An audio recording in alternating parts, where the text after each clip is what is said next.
situation back there. Gregory Peck couldn't stop shaking.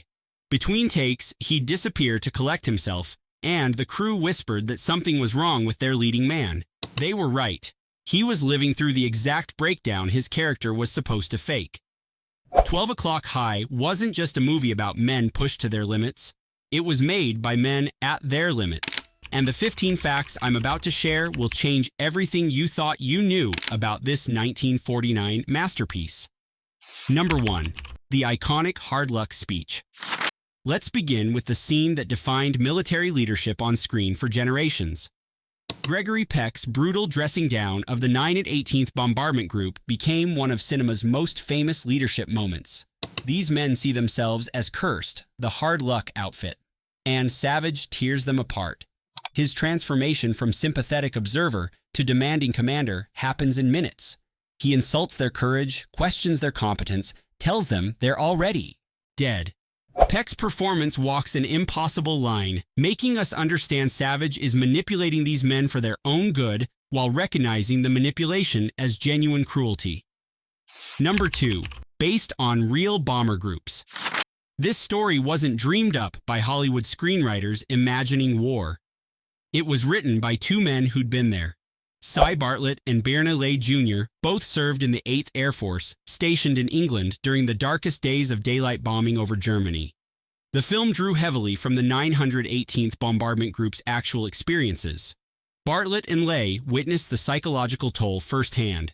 Young men arriving cocky and confident, reduced to trembling wrecks within weeks. Commanders aging decades in months.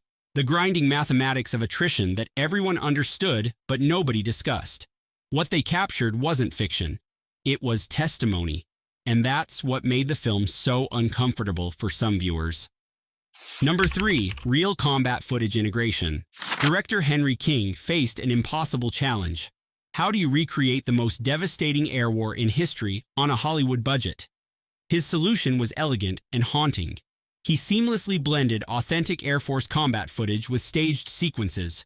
Those terrifying images of flak bursting around B-17s? Real. The Focke-Wulf 190s screaming through formations? Actual gun camera film from 1943 and 44 operations. When you watch 12 O'Clock High, you're not seeing special effects. You're seeing men die. Those distant specks spiraling earthward with smoke trailing behind? Real bombers with real crews. 10 men per aircraft, vanishing into the German countryside. Number 4. Gregory Peck's personal turmoil. Now we arrive at the fact that transforms everything else. Gregory Peck wasn't just playing General Frank Savage, he was living him. During filming, Peck was going through a devastating divorce from his first wife, Greta Kukkonen. 3 small children, a decade of marriage disintegrating. He was sleeping poorly, eating less, struggling to maintain the collected exterior Hollywood demanded. And then he read a script about a man who maintains impossible control until he suddenly, catastrophically, can't. Peck later admitted the role felt uncomfortably close to his own state. He wasn't acting the exhaustion. He wasn't performing the barely suppressed desperation. He was channeling it. His co-stars noticed something was wrong but couldn't name it. The result speaks for itself, one of cinema's most devastating portraits of command stress. Number 5. Dean Jagger's Oscar win. While Peck's performance commands attention, the film's emotional anchor sits quietly in a ground officer's uniform. Dean Jagger won the Academy Award for Best Supporting Actor playing Major Stovall, and his achievement deserves more recognition than history typically grants. Stovall is the narrator, the observer, the conscience of the film. Too old for combat flying, confined to administrative duties while younger men die. Jagger plays this position with such understated dignity that you almost miss how difficult the performance is. He has to react to everything without acting upon anything. Jagger's Oscar victory surprised many. He wasn't a leading man, he didn't have showy breakdown scenes, but the Academy recognized something crucial. Without Stovall's quiet humanity, Savage's brutality would be unwatchable. Number 6. The Toby Jug motif. Here's a directorial choice so subtle that most viewers miss it entirely. In Stovall's office sits a RAF Toby jug, one of those traditional English character mugs shaped like a seated figure. It appears in multiple scenes, usually in the background, occasionally catching light as characters move through the frame. This isn't set decoration. This is visual storytelling. The Toby jug represents continuity, tradition, institutional memory. While commanders come and go, while young men die and are replaced, the jug remains. It witnessed the previous commander's tenure. It will witness whoever comes after Savage.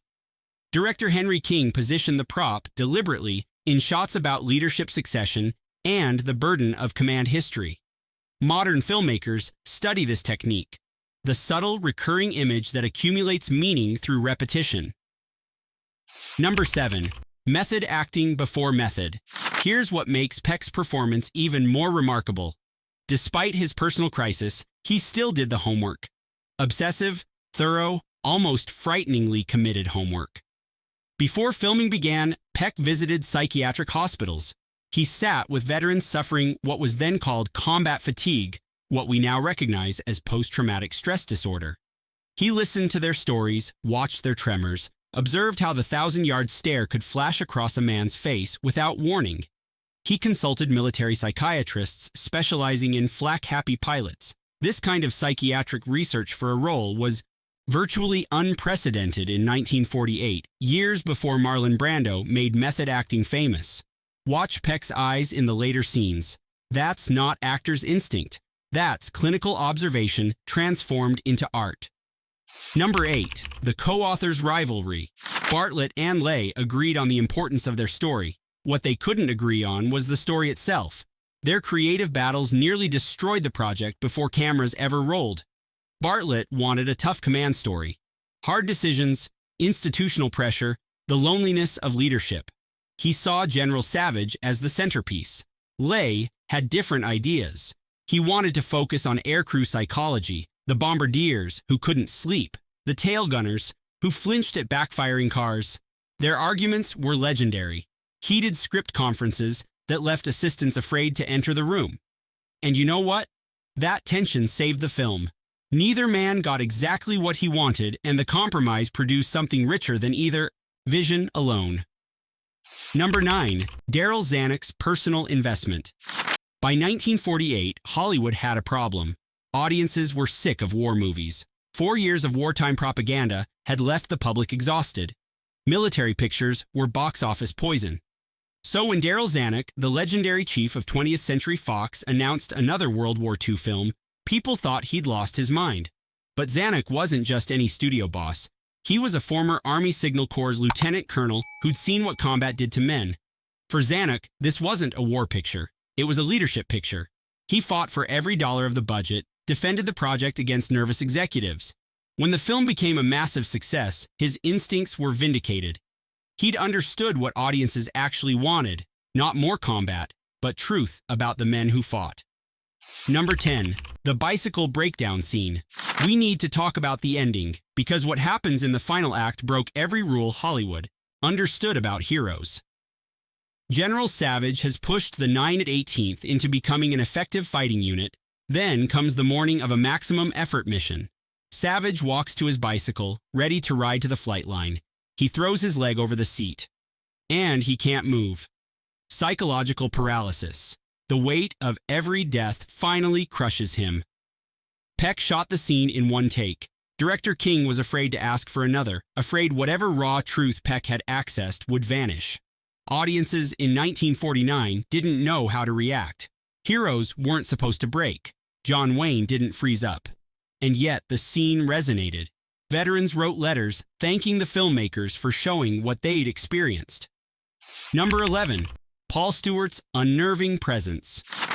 We've discussed heroes. Now let's examine failure. Character actor Paul Stewart portrayed Colonel Keith Davenport, the commander Savage replaces, and Stewart's performance created one of cinema's most haunting portraits of leadership gone wrong. Davenport isn't evil or incompetent. He's simply wrong. Too connected to his men, too feeling for a job that requires calculated distance. He attends every funeral, knows every wife's name, carries every death as personal failure. Stewart plays him with nervous energy that makes viewers uncomfortable. Number 12. Authentic B-17 formations. Aviation coordinator Paul Mantz was Hollywood's greatest stunt pilot. For 12 O'Clock High, he assembled something unprecedented. Real B-17 flying fortresses flying in actual combat formations. Mantz coordinated with Air Force bases across the country to secure aircraft and recruited pilots who'd flown the real missions over Germany. Watch the film carefully and you'll notice something strange. The bombers fly differently than in other war movies. Tighter formations, practiced precision. That's because these weren't actors pretending. These were combat veterans recreating exactly what they'd done over Bremen and Schweinfurt. Mantz's work. Established templates Hollywood followed for the next 2 decades. When Stanley Kubrick made Dr. Strangelove, he studied these coordination techniques. Number 13. The title's tactical meaning. The title itself hides meaning in plain sight. 12 O'Clock High. Sounds poetic, almost spiritual. But for men who flew B-17s over Nazi Germany, those words meant death was coming straight at you. Pilots used a clock position system to call out enemy fighters. 12 o'clock meant directly ahead. High meant above. That combination, the most terrifying words a ball turret gunner could hear. Fighters attacking from 12 o'clock high had gravity on their side, speed on their side, and the sun behind them. When audiences in 1949 saw that title, most had no idea what it meant. But every veteran in the theater felt their stomach drop. Number 14. Millard Mitchell's final role. Not all these facts are about craft. Some are about mortality. Millard Mitchell, who played General Pritchard with such warmth and wisdom, died of lung cancer shortly after filming completed. 12 O'Clock High became his farewell performance. Mitchell's Pritchard represents what Savage might become if he survives long enough. The understanding superior who sees the cost of command and doesn't flinch. He authorizes Savage's methods because he understands they're necessary. He also understands they'll destroy the man implementing them. Knowing Mitchell was dying adds unbearable weight to certain scenes. He chose to end his career with this quiet, wise, morally complex portrayal of a general trying to remain human. Number 15. The controversial leadership message. This brings us to the controversy that followed the film into military circles for decades. Was Frank Savage admirable or abusive? Did his methods represent effective command or psychological torture? The case for Savage is utilitarian. He saves more lives through improved performance than he costs through harsh treatment. The case against is humanistic. He destroys men psychologically, including himself, to achieve military objectives. Both interpretations have military advocates. Some academies teach Savage as a model. Others teach him as a warning. That the argument continues 75 years later proves something important. 12 O'Clock High asked questions it didn't pretend to answer. 12 O'Clock High succeeded where most war films fail because it told the truth. About leadership, about cost, about what happens when good men face impossible choices. Gregory Peck's personal anguish, Dean Jagger's quiet dignity, real combat footage making fiction feel like documentary. Every creative decision pointed toward authenticity over entertainment. If these facts changed how you see this classic, share this video with someone who loves 1940s cinema. Subscribe for more deep dives into Hollywood's greatest achievements. And remember, at 12 O'Clock High, there's nowhere to hide.